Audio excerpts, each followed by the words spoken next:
You should notice something different. Do you notice anything different? Let me know in the comments. If you notice anything different about this live today.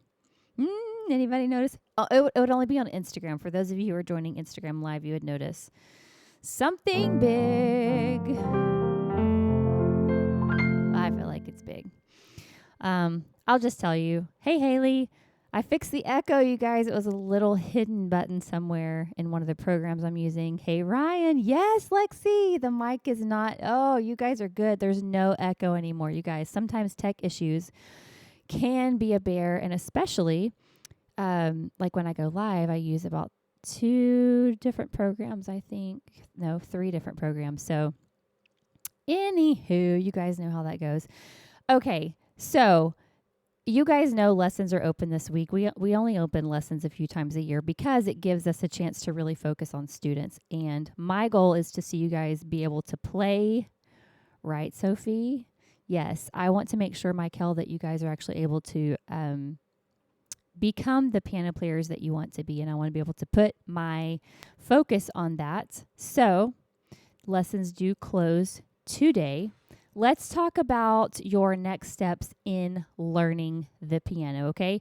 If you have ever taken piano lessons before and you walked away from that piano lesson and you thought, I can never play like that. That was so confusing. I just want to quit.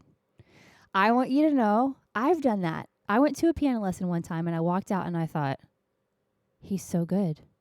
I'll never play like that. Like, that's crazy. Like, I don't even understand what he's doing. I don't even understand how he got there. How did he get those notes?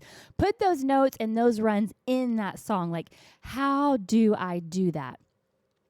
And so I want you to know that it's not you. It's not your ability. It's not your lack of understanding. Hey, Jamie. Yes, she says, I'm excited to get started with lessons. It's because there's a way to learn piano and break it down where you can understand it. Okay? I'll just give you an example. So, playing the piano, learning songs, learning runs and chords is as easy as counting to 7. Okay? Now, that's going to blow some of your guys' mind because that seems like, wait a minute, there's got to be a catch. 7's too easy. Okay? But it's true.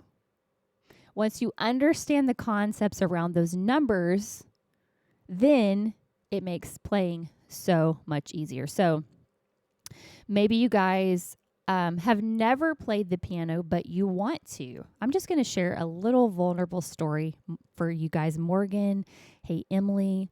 I've been writing songs since I was a kid. I have a notebook full of songs. I've always wanted to record, but honestly, I was scared. I didn't know how. I didn't know who to go to. I didn't know the process. Like, you know, I wasn't raised, my dad had a studio growing up, but we kind of lost connections with people. And, you know, I just felt like, I don't know where to start. Maybe it's just my personality. I was overwhelmed by thinking of the process of recording. So, you guys have heard when you say Jesus that just accidentally released. I'll tell you guys why it accidentally released later. Maybe next week I'll go live and tell you that. But that song process was about a 5-year process just to release that one song. That song released on my 40th birthday. Okay? I'm going to let that sink in. That's not your fairy tale, you know, life where you think, oh, I'm going to accomplish these goals, you know, by this age, and, you know, I'm going to have a song out by 25, or I'm going to learn to play in church by 21. That's not everybody's story. And the reason I share that with you guys is because I want you to know it doesn't have to be. If you feel like you're past the age of growing, or you feel like that you've missed your time, or there are kids that are younger than you that play better than you, okay, but you can still do it. So if you've never played the piano, it's always been your dream, and you felt that thing inside of you that just, oh, I want to play, I want to take lessons. If you've said that 5 times to anybody, it's time to jump on board, okay? Because time passes on. It doesn't matter if we're busy or if we're busier, because it feels like we're always busy. There's always things that are demanding and things that are taking our time. But developing yourself and investing in yourself is something that you'll never regret, because one day you and I are going to wake up and we're going to be 80. Okay? And if you're 40 like me, You realize how fast that goes. And I don't want to get to 80 and realize I let other things dictate how I spend my time, and I actually didn't do the things that I really felt like would have invested in the kingdom, the things I wanted to do. Hannah said, how can you unlearn habits that keep you from learning more? This is my problem. Okay. Maybe you can expound on what habits that you're talking about. Some habits that can keep you from learning more. It may be how you were taught. Maybe that's what you're talking about. Just feeling like piano is very difficult.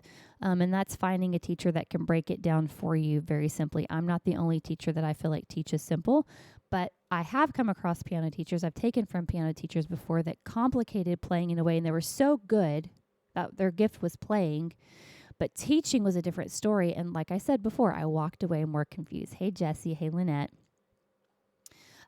So let's get back to that question because I forgot what unlearning habits that can keep you from learning more. So one of the ways to unlearn habits, you may have a habit of like beating chords to death, like I call it. So the way that you unlearn a habit is that you develop new habits. So you have to consciously practice. All right. So I have things I'm working on in my playing. In fact, today I'm going to be working on a few different shout beats, working on my left hand. My left hand has always been weaker than my right hand, which is probably your story too, right, Mac? Lisa, you guys, usually your left hand is not as strong as your right hand. So that's something that I'm currently working on in my playing. And I share that with you because I want you guys to know that your struggles in your playing and the places that you feel like you fall short, that doesn't mean you're not qualified. It doesn't mean you're not adequate. It just means you're human, okay? And we're all human. I have things I have to work on too. If you haven't played in many years and you need a refresher, okay, this is your opportunity. So maybe you played at church for a little bit and there's been a season where you haven't and you haven't touched the piano and you feel like, I don't know if I can play good anymore. And all these thoughts come into your mind, right? You start second guessing yourself because that's what we do. We're human. We second guess ourselves. But that can cause us to stop, completely stop. And that's the worst thing you can do when it comes to your calling. You don't want to stop. There may be seasons where you haven't played. That's okay. It's happened to me too. But get back on the bandwagon, even if it's sitting down and playing a song that you love. Maybe there is an older song that you played a lot, or it just touches your heart, or you were singing a song this morning like I was singing. Jesus, let's see. Jesus, let me touch you. See if you are real. Okay? So if I sat down and played that song, that would be a way of me getting back into playing the piano, because one of the fears, I hope you guys can't hear my heater. I always have to have a heater at my feet. But one of the fears, or one of the things I think that makes the fear of playing worse, is we just haven't played. So once you actually touch your piano, it's going to take part of that fear away. Maybe you already play, but you struggle making songs flow. So for example, if you're looking at a chord chart, let's say, here I am to worship, here I am to bow down. And you see those chords, and maybe it starts with F and then goes to C over E, and then D minor, C, B flat. But you're not quite sure what to do in between, and you just hit those chords, and then you're afraid of the space because, especially if you don't have a pad sound like I do, it just kind of holds out and it sounds awkward. And the less musicians you have, if you're playing by yourself, maybe it's just you and drums, it feels like, oh my goodness, I don't know what to do in the middle of that. Okay, there are simple techniques you can use that will not only change the way you play one song, because it's easy to learn one song and play it fancy. I discovered this when I went to Bible college. I've seen it with, even people I've had students submit videos of themselves playing. You can learn one song and play it fancy, but try another song, it doesn't sound quite the same, because what you have to do is learn to take those same techniques and apply it to your full playing. That's how you really change the way that you play. And that's what you guys want to do. You want to be able to sit down, and even play a song like, how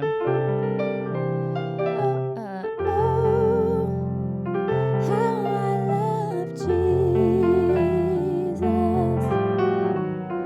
Oh, how I love Jesus.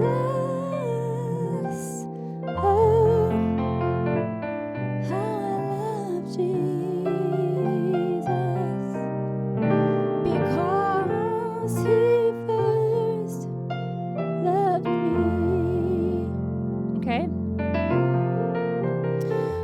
Let's see. Real Furman Campos. I hope I said that right. I beat chords to death. I need to make the sound flow. Yes. So one of the big tips that I tell my students is the first thing you need to do is always, always, always, always, I cannot emphasize this enough, practice with some sort of metronome or drum loop. The piano is not a percussion instrument. It's not meant to keep the rhythm. But a lot of times we do that because we're in situations at our home church where maybe we have good rhythm, but the singers don't. So we're trying to keep everybody on board. You ever been in that situation? I have. We're in a music department and you're trying to hold it all together as the piano player. And so you get in this habit of overplaying out of necessity. So that nothing falls apart in the worship service. And so you develop these habits where you are beating songs to death. It happens to the best of us. Stacia says, does reading chord charts restrict you from learning by ear? Not necessarily. I mean, it's something that you can start off with. And then once you start understanding how chords move, because really understanding how chords move is the first step to developing by ear. If you're in the Piano Players Coaching Group, there's a whole series about ear training. Hannah, like playing the same chord the same way and can't learn new positions. Yes. So, inversions, I know I talk about inversions. You guys are like, how is this so important? Okay. Inversions are so important because what I see happen to a lot of musicians is you learn to play a song, like you said, the same inversions in the same octave. So, okay, for those of you on Facebook, and when I upload this to Instagram, you'll be able to actually see the keys I'm playing. So for example, if you play in the key of F and you always play F first inversion, and you never play any other inversion or go higher on the keyboard, you have all of these keys on the piano, and if you're stuck on the same keys every time, then that is part of the problem. So a lot of the issues that you probably have with feeling like you're stuck in a rut is just not using the full piano, and that's very easy to fix. Okay, how do I sign up to take lessons? So you can reply or you can DM on Instagram the word lessons, and it'll send you links to all the lessons. Let's see. Hey, Andy. I didn't want to miss a question, but I don't think I did. Okay, Hannah, I hope that answered your question. Ruffles and buttons, that's one of the things I need to work on. Well, one of the many things we all do. I have my favorite inversions of chords too. And I thought yesterday, okay, I got to practice what I preach and I got to take these chords and figure out different ways to play them. Because just that simple trick right there, taking a chord that you already know and finding a different way to play it, you're not learning a new chord, but you're playing it differently. That's changing the way you play, you guys. That is changing the way you play. Do you have exercises to practice inversions? Yes, in the At Your Own Pace lessons, the classes are the first class in the new piano series starts off with inversions. And so you're playing different inversions right off the cuff with songs that you would play in church, songs like King of Glory. So that'll get you started. Okay. If you get stuck beating, I feel like I do that all the time. I'm sorry, guys. I'm going to try to stop that habit. If you get stuck beating chords to death and you need tips on what to do, enroll yourself in lessons, guys. This is not a lifetime commitment, okay? You are not marrying piano lessons. Join it for 1 month. Let me tell you something. It is worth it. When I was young, trying to find a piano teacher, I could not find a piano teacher that was closer than, I think the piano teacher was like an hour and a half away. The person I wanted to take from, an hour and a half, okay? And so my mom ended up driving us an hour and a half one way to take piano lessons every week. And that was a commitment on her part. We left right after school. It was an all-day process to take piano lessons. So it's worth the effort. It's worth the trial to try it for a month. It's worth investing in your gift. Summit Nurse Cares says how much are lessons. It depends on what you want to enroll in. We have At Your Own Pace lessons, which are recorded videos. We have the Piano Players Coaching Group, which teaches more by topic, but that's for people who already play. And we have live classes in there. And then you can get in both. We have that available for the first time for a discounted price. So if you just DM the word lessons to me, it will send you that information. Okay, if you're not sure how to play fast songs the right way, so victory is mine, victory is mine, victory today is mine. I told Satan, get thee behind, victory today is mine. Okay, I played that one yesterday. Let's see, what's another one? If it wasn't for the Lord, where would I be? My life was nothing until He set me free. What a change He made in my life. No more compromising, the wrong for the right.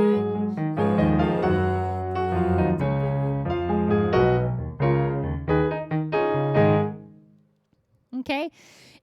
If fast songs make your eyes cross and you just feel like, oh, I can't do this, then enroll in lessons. Get some help with fast songs. Let me tell you this. There is never going to be the right season to get better. You are always going to be busy. Let me ask you a question. You can answer it live or it can be rhetorical. How many years have you wanted to get better? How many years have you said, I want to learn to play fast songs better. I need to learn to fill in the blank. How many years have you said that? How many years have passed by and it still hasn't happened? Okay, I know that's getting a little bit real, but I'm preaching to myself too. There's never a right season. All my life. Yes, all my life. And year after year will go by because that's what happens with time. We can't stop time. And 13 years, yes. And you will keep saying, I want to get better, I want to get better, I want to get better. You just have to do it. You just have to jump in. And you have to know that when you jump in, Denise, that it's not going to be perfect. You're not going to practice an hour a day. Don't put that expectation on yourself. There's going to be weeks when you fall off the bandwagon, weeks when you don't even probably touch your piano.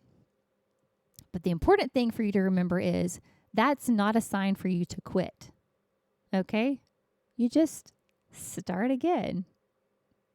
That's how you really grow. Okay, Hannah says, inversions in the number system is my problem. I can play by ear and I know my chords, but can't learn more. I'm stuck. LOL. Yes. Okay, those are easy fixes. Inversions in the number system, that's the easy part. So I'm excited for you, Hannah. I'm excited for you to see how quickly you're able to grow when you focus on those things.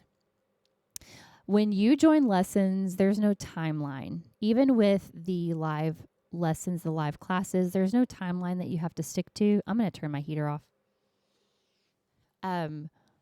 You work on what you need to work on. So if you want to work on shout beats, if you need to learn a specific song, if you're in the coaching group and you just want to submit a video of you playing for the student check-ins and work on the tips that I give you, that's what you do. And you work on one thing at a time. That's how you grow. You focus on one thing. Some weeks I am practicing one chord, learning one new chord, and add it to every song I know because that's how you change the way that you play. So focus on one new trick until you get it. Oh, you can't hear the heater. Yeah, it was making me a little hot though. It kind of dries my voice out a little bit too, but thank you. Focusing on one trick until you get it is the way that you really learn, okay? So if you've already joined lessons or if you're about to, let me help you set your expectations. This is not a sprint. Am I saying that right? It's a marathon. I hope I don't run, but I hope I'm saying that right. You guys understand my point. This isn't you learn everything you can in 1 week and you burn out. This is a process of you actually changing the way you play by pacing yourself. Okay? Learning is not quitting. And it's that simple. Learning is not quitting. If you're practicing, you can sit down and practice a song you already know. That counts as practice. You can work on one line of a song. You can work on one chord. What to do if you don't have a lot of time? Something I've been doing is I've been putting practice time at the beginning of my day. And the first step is I just sit down to play. Okay? Usually I have a plan of what I'm going to play ahead of time. And I'll work on maybe the same thing every day for a week. But sometimes I'll say, okay, I don't have a lot of time today. I'm going to sit down for 5 minutes. Because that's what motivates me to sit down. If I tell myself I need to practice for 30 minutes, I've got to practice for 30 minutes, it will never happen. But if I say, okay, I'm going to do it for 5 minutes, I end up sitting down and usually practicing for longer because I get in the flow and it inspires me to practice. Ruffles and Buttons says, practice tips. My original teacher was awesome, but we knocked out songs. So that's what I practiced. Now I'm in between and don't know exactly how to practice techniques and such versus songs. That's where the number system comes into play. So what you could do is go back and put the songs that you've learned into numbers and then take those same techniques and apply them to different songs. So for example, if there's a song where you play a cool chord on a 4, okay, then try to transpose other songs into numbers. And anytime you see a 4, try to plug that chord in, okay? Because then you'll start singing, you'll play that chord naturally. So I want you guys to decide what you want to invest in. Remember, you hear me say this all the time, but I want you to remember this. I want this to echo in your head when I'm not going live anymore. Hey, Darlene, what will your 80-year-old self be glad you did? What do you want to invest in? Do you want to invest in the gift that God gave you? I know you do. I know the answer is yes. I know you might be scared. I know you feel like you might not have time, but do it anyway. I promise you will not regret it. If you need help deciding which lessons are right for you, you can reply quiz on Instagram, quiz on Instagram, or you can message me on Facebook and YouTube, and I will help you figure that out.